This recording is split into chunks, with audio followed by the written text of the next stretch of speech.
Antisemitism och homofientlighet präglade ett anonymt användarkonto som styrdes av den folkkäre integrationsprofilen rektor Hamid Safar.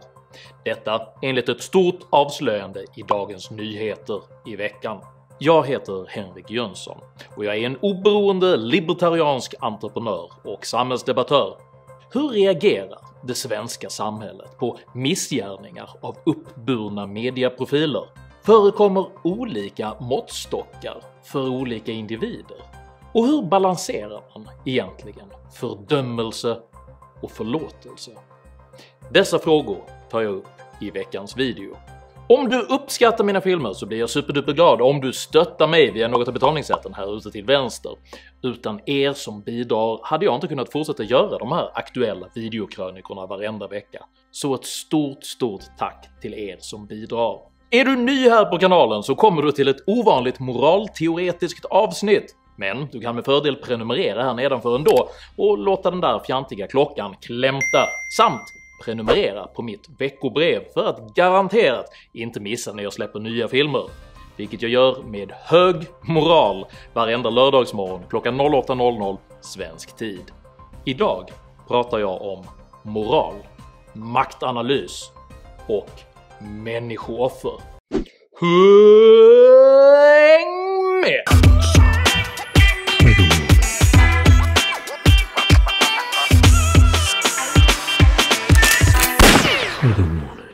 Dagliga människooffer präglade den mesoamerikanska högkulturen.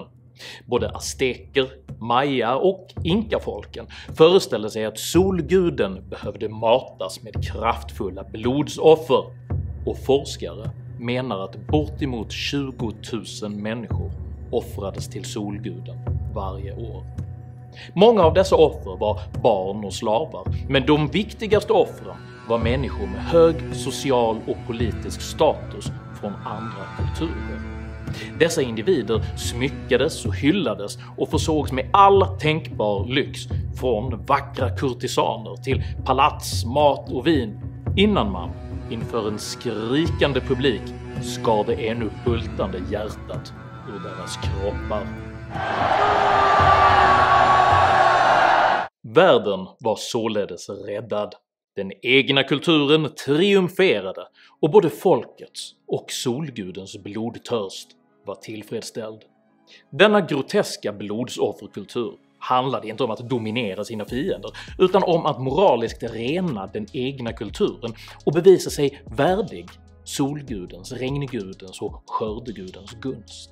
Behovet av moralisk rening tar sig i modern tid i allmänhet inte uttryck i form av fysiskt våld, men det går att dra paralleller mellan den mesoamerikanska offerkulten och den svenska personkult, där individer först upplyfts till ofelbara helgon för att sedan förgöras socialt, ekonomiskt och moraliskt när de sviker dessa ideal.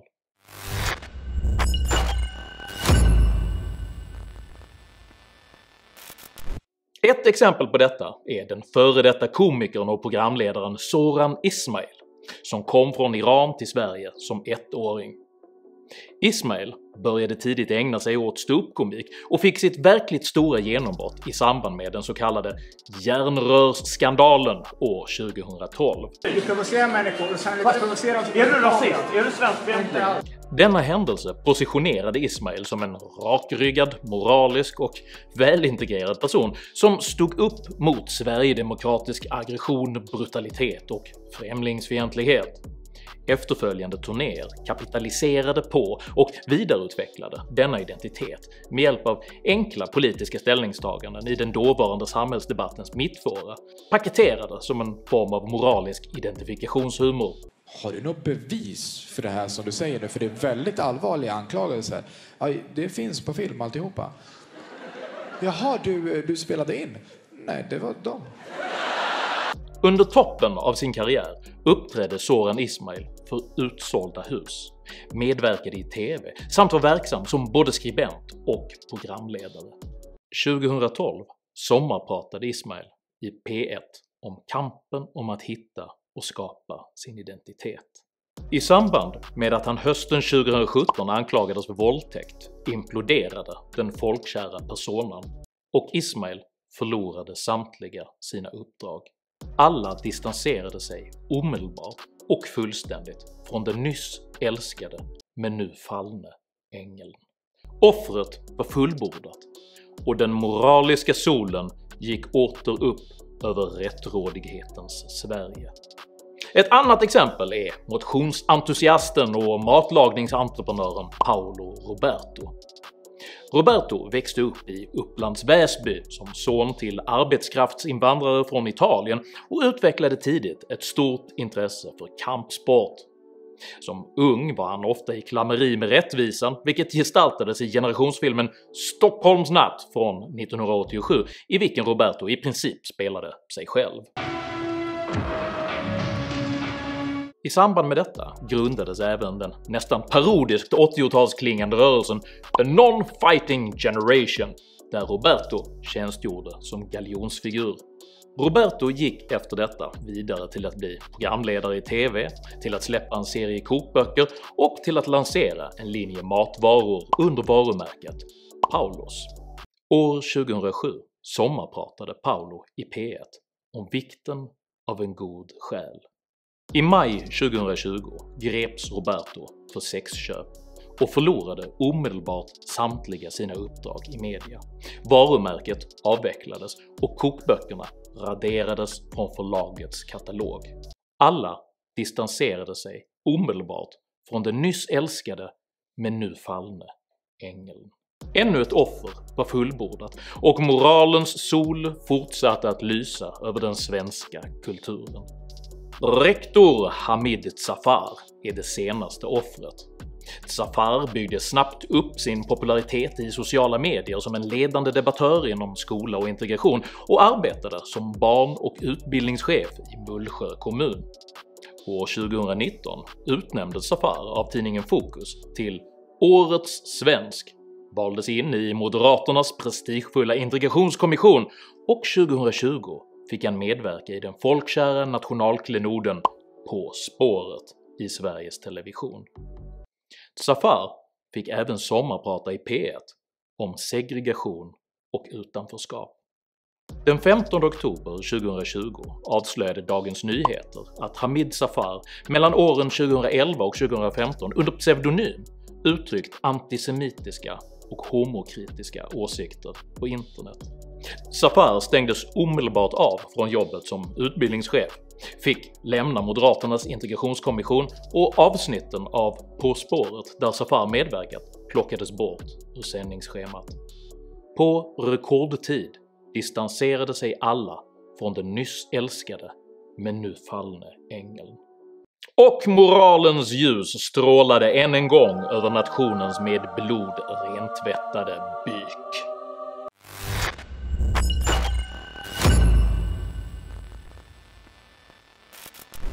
Syftet med att ta upp dessa syndafall är varken att försvara eller att fördöma de drabbade, utan för att belysa ett mycket brutalt kulturellt fenomen. Den svenska djupt kollektivistiska kulturen vilar på övertygelsen att våra unika moraliska principer är ofelbara. In Sweden we have a system. Och att samhället utan dessa principer skulle falla sönder under det individuella moraliska ansvarets ok. Denna moraliska kollektivism behöver en projektionsyta där den gemensamma ofelbara moralen kan uttryckas, både som en förebild att identifiera sig med, men också som ett förkroppsligande av kollektivets rättfärdighet. Den svenska kulturen bygger därför ständigt upp nya helgongestalter vilka tillskrivs fulländade moraliska egenskaper och värden. Dessa projicerade förväntningar intensifieras när det gäller individer som kommit till Sverige från andra länder. De invandrade helgonprojektionernas fulländade moral förkroppsligar nämligen inte enbart kollektivets rättfärdighet. Det tillfredsställer även den svenska kulturens frälsarambitioner. Att som svensk få se en person av annan etnicitet helhjärtat uttrycka den svenska kulturens kärnvärden innebär att dessa värden inte bara är bäst för svenskar utan att de är bäst i hela världen och att de äger kraften att frälsa alla jordens folk till att integreras till upplysta medlemmar av ett globalt kollektivt folkhem.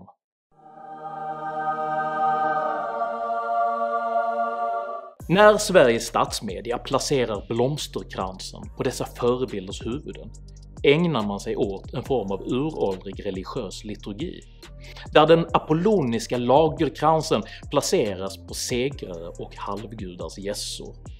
Även själva sommarpratets inramning präglas av mässans struktur, där den upphöjdes predikan till folket varvas med musik och känslomässig urladdning.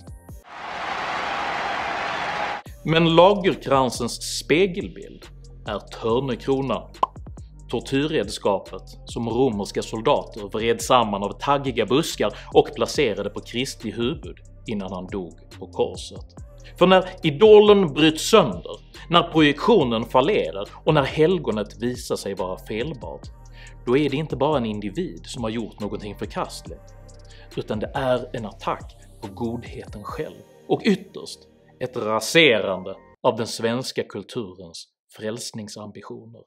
Avståndstagandet från de fallna änglarna handlar mindre om att straffa än om att skydda det moraliska idealet från att skändas och att skydda sig själv från att tas för en dyrkare av en falsk profet. Chock, bestörtning, tårar. Jag har gråtit den här morgonen och varit så fruktansvärt besviken, ledsen, utom mig. Jag fattar ingenting. Zafars fall drabbar den svenska moralen hårdare än vanligt eftersom det kör in ett sargat krucifix i Sveriges redan såriga relation till migration, integration och rasism. Behovet av att finna framgångsrika exempel på konstruktiv mångkulturell samexistens är extremt stort. Och när en förgrundsgestalt som företräder dessa egenskaper avslöjas med att relativt nyligen ha ägnat sig åt hatangrepp på judar och homosexuella, då faller inte bara hoppet till denna enskilda individ, det drabbar hela idén om det mångkulturellt toleranta samhället. Helgerånet handlar således inte om den fallne Zafar, utan om ett nationellt trauma där en omhuldad verklighetsbeskrivning uppfattas vara hotad. I paritet med att bilden av det framgångsrika och toleranta mångkulturella samhället blir allt svårare att upprätthålla ökar efterfrågan på representanter för just dessa ideal. Samtidigt blir de allt svårare att hitta och de man väl finner visar sig vid en närmare granskning ofta ha oacceptabla moraliska tillkortakommanden. Listan på idealens felbara representanter är lång och generande.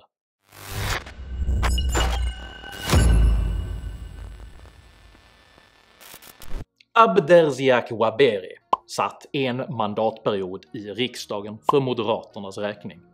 Waberi hade länge varit öppen med sina extrema åsikter men försvarades av Moderaterna tills han gjorde ett utspel om att män bör få slå sina fruar, varefter han i tysthet fasades ut. Centerpartisten Mahmoud Abbas kommenterade i veckan på halshuggningen av den franske läraren Samuel Paty med orden "Kränkning eller förolämpning av religioner och övertygelser är inte yttrandefrihet. Det är också ett smutsigt brott", varefter han entledigades från samtliga politiska uppdrag. Stockholms socialdemokraten Omar Mustafa tvingades 2013 att lämna samtliga sina uppdrag efter återkommande konfrontationer rörande antisemitiska och homokritiska åsikter.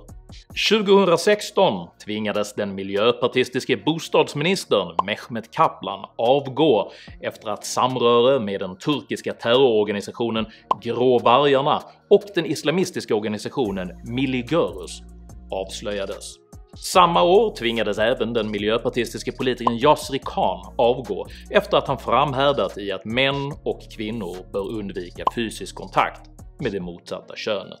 Listan kan göras avsevärt längre och röjer en underliggande instrumentell syn på mångfaldsbegreppet.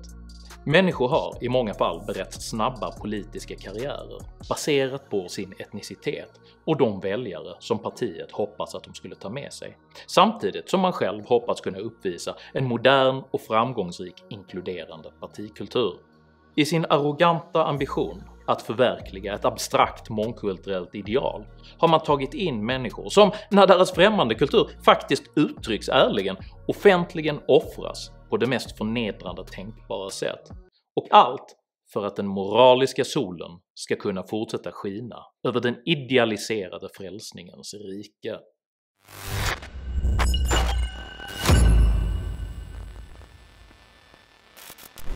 Frågan om hur samhället bör hantera överträdelser, kränkningar och olämpligt beteende är lika gammal som civilisationen själv. På ett basalt plan uttrycker västerlandets folkliga rättsmedvetande ännu schismen mellan det gamla och det nya testamentet. Det gamla testamentets 3:e Mosebok förklarar lagen med följande ord: "Skadar någon sin nästa ska man göra med honom som han har gjort. Bruten lem för bruten lem, öga för öga, tand för tand. En och samma lag gäller för er alla, för invandraren och för den infödde, ty jag är Herren, er Gud." Nya testamentets 5:e Matteus kapitel säger istället: "Ni har hört att det blev sagt öga för öga och tand för tand, men jag säger er, värj er inte mot det onda. Nej, om någon slår dig på högra kinden så vänd också den andra mot honom." I synnerhet frågan om antisemitism polariserar, eftersom båda de politiska extremerna uppfattar att den andra sidans antisemitism inte bör få komma undan sitt straff, medan den egna sidan bör förlåtas. Hur kan exempelvis det socialdemokratiska ungdomsförbundet SSU ständigt undkomma repressalier trots en flagrant återkommande antisemitism? På vilken grund har man överseende när stora grupper män skanderar antisemitiska slagord på stan?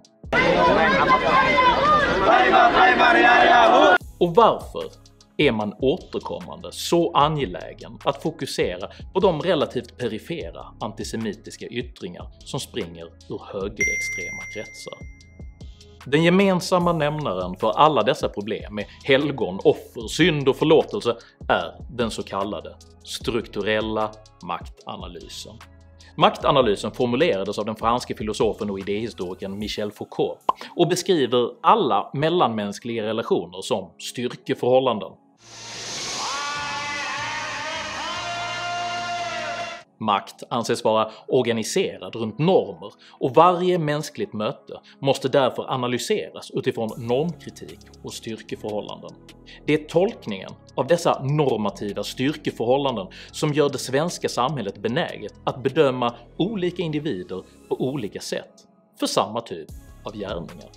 En fattig person som stjäl måste exempelvis ges större förståelse än en rik person som stjäl. En person som tillhör en minoritet som uttrycker fördomar måste behandlas med förståelse, medan en person i samhällets huvudfåra som uttrycker fördomar attackeras. Om en rasifierad individ från ett utanförskapsområde uttrycker antisemitism kan i någon mån slätas över, medan en etnisk svensk bedöms på strängast tänkbara sätt för samma förseelse.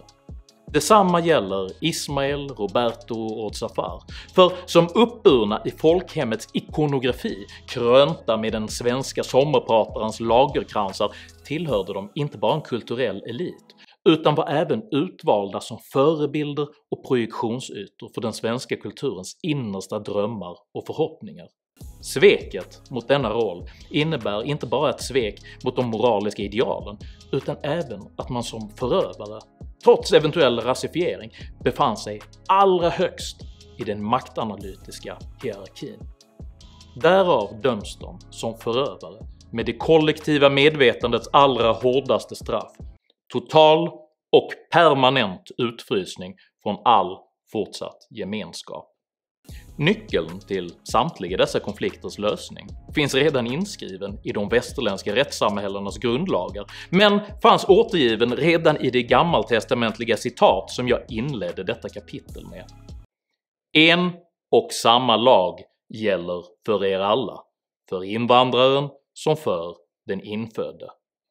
För det är maktanalysens relativism som skapar osämja och polarisering mellan samhällsgrupper när de upplever att de mäts med olika måttstockar.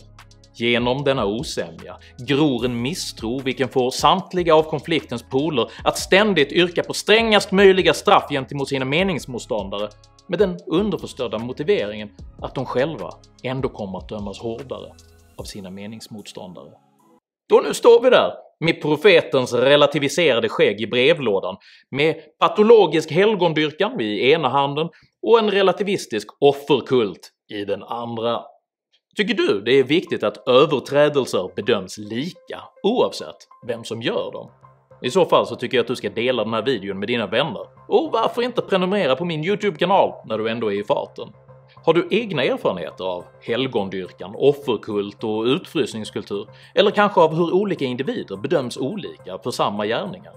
Dela i så fall gärna med dig av dina erfarenheter i kommentarsfältet här nedanför. Jag uppskattar all respektfull kommunikation. Kom dock ihåg att alltid vara hövlig, även mot dina meningsmotståndare. Jag tolererar inte antisemitism, rasism, aggression eller personangrepp i mina idédrivna kommentarsfält. Tack för att du respekterar detta. Jag heter Henrik Jönsson och även jag har gjort misstag i mitt liv. Dessa vill jag med ett rent hjärta kunna sona utan att behöva offras för att moralens sol ska kunna fortsätta lysa. Tack för mig och tack för att ni har lyssnat.